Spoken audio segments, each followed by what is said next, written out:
Hey folks, Nature Glow here. We are with Simply Lisa. The question I have for you, Lisa, you have absolutely gorgeous hair. I mean, can I show everyone your hair? I mean, look. And she lives full-time in her Jeep, and it looks like this all the time. Like, it's windblown. Not greasy, thick, beautiful.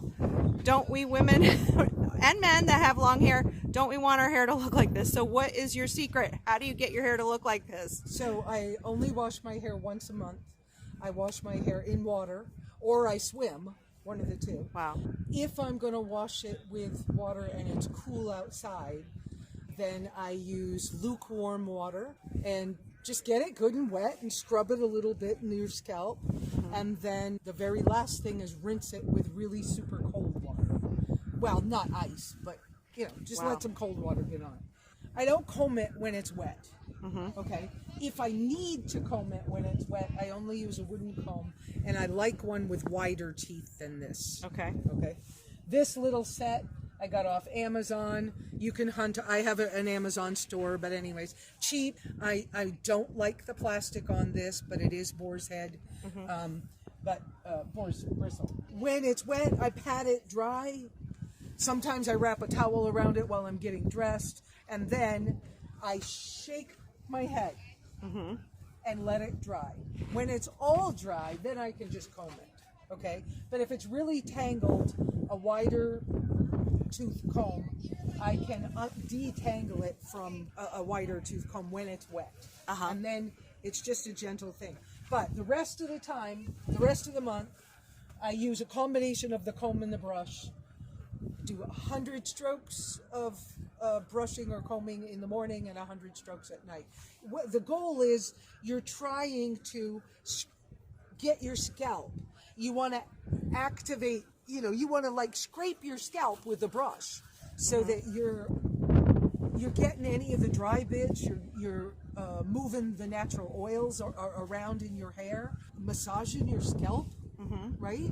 And so then your head does what it's supposed to, and your hair will grow. It just happens. Wow. I think most people find that when they switch away from chemical products and shampoos, that their hair grows much longer. Okay, and what about the diet piece? What you eat will show up in your hair.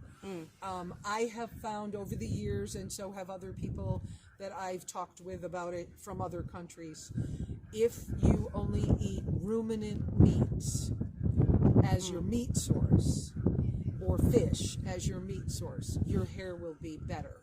But if you're eating some of the other animals, ruminant meats is also kosher. If you're eating other meats like pork and things like that, you might get greasy scalp.